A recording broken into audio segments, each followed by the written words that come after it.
La méditation de ce 6 novembre est intitulée « Comme le ciel est bon marché ».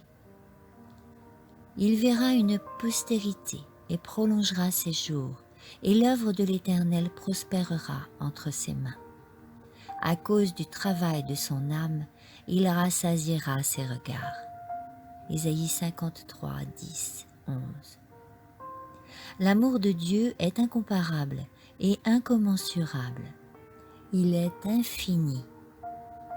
Quand nous contemplons la dignité et la gloire du Christ, nous voyons combien grand fut l'amour qui détermina le sacrifice accompli sur la croix du Calvaire pour la rédemption du monde perdu.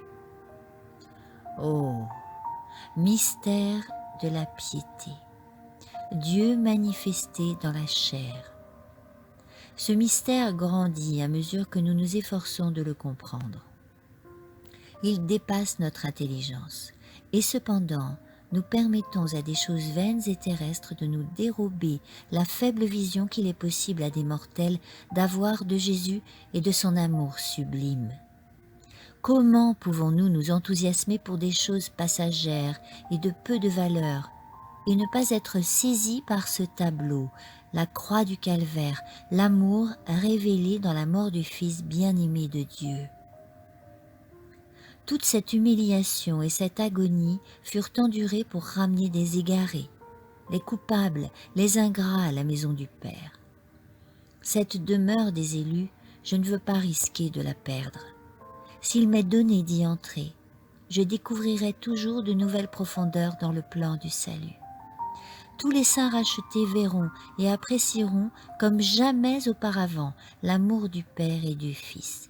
Et ces êtres immortels éclateront en chants de louange. Jésus nous a aimés et a donné sa vie pour nous. Nos corps glorifiés, nos facultés accrues, nos cœurs purifiés, nos lèvres sans souillure exalteront les richesses de l'amour rédempteur.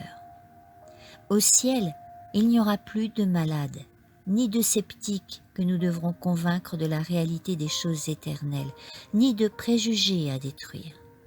Tout sera accessible à cet amour qui surpasse toute intelligence. Que Dieu soit loué. Il y aura un repos pour le peuple de Dieu, et Jésus conduira les rachetés dans de verts pâturages, près des courants d'eau vive qui font la joie de la cité de Dieu. Alors la prière de Jésus à son Père sera exaucée. Je veux que là où je suis, ceux que tu m'as donnés soient aussi avec moi.